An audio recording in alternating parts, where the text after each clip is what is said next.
Hey you guys, I'm Canessa Albersabal from Bachelor of Science in Criminology, Section 3B.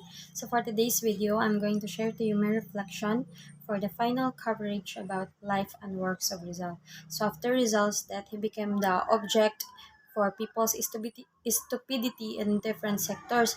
He been used as an object to prove certain ideas or opinions or statement.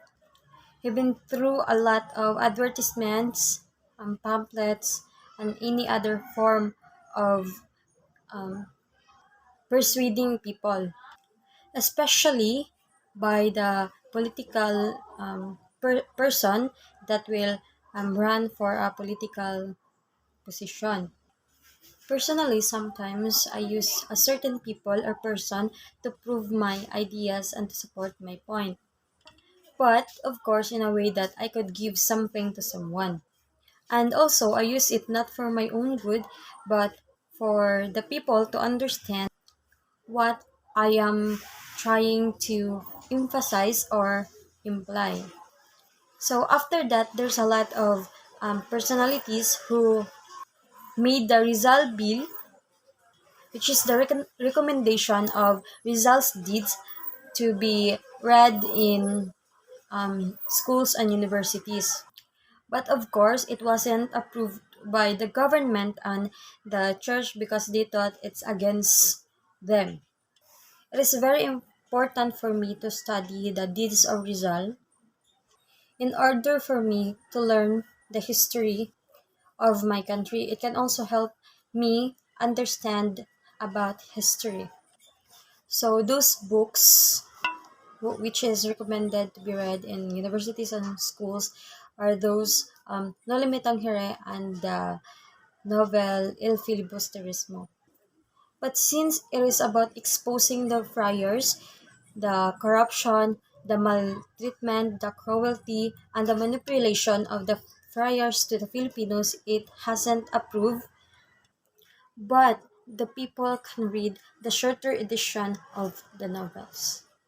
I, as one of the Filipino citizens in the Philippines, I think there is really a need for me to read and understand what was written in the books or in the deeds of Rizal. Lucky for me that I am able to read the short editions of Rizal, but it is summarizes the events back then. So it was said that Philippines has been imprisoned in the hands of the friars, and I am fortunate enough that this generation has freedom and is not blinded with the truth. So there are still a lot of books Rizal has made, including the three deeds, which are the Vision of Father Rodriguez, By Telephone, and Rizal's Letter to Father Pastels. It is all about how Filipinos should learn and be aware of the situation in the Philippines. And it also shows that um, we have to faith and believe in God. So I learned that faith is not merely reciting long prayers and wearing religious pictures, but rather living in a real Christian way with good morals and good manners. So manners and morals for me are very important because it is isn't present if it isn't present in me, I may have no respect to my fellows. I always thought that having self-esteem is enough to be respected by others, but um, I think respect begets respect, and self-esteem is important, but in an appropriate ways. Self-esteem is about confidence to your abilities, but not in all time. We still have to limit it because not every time we can have or apply it. It really differs in the situation. So Rizal is such an inspiration for me.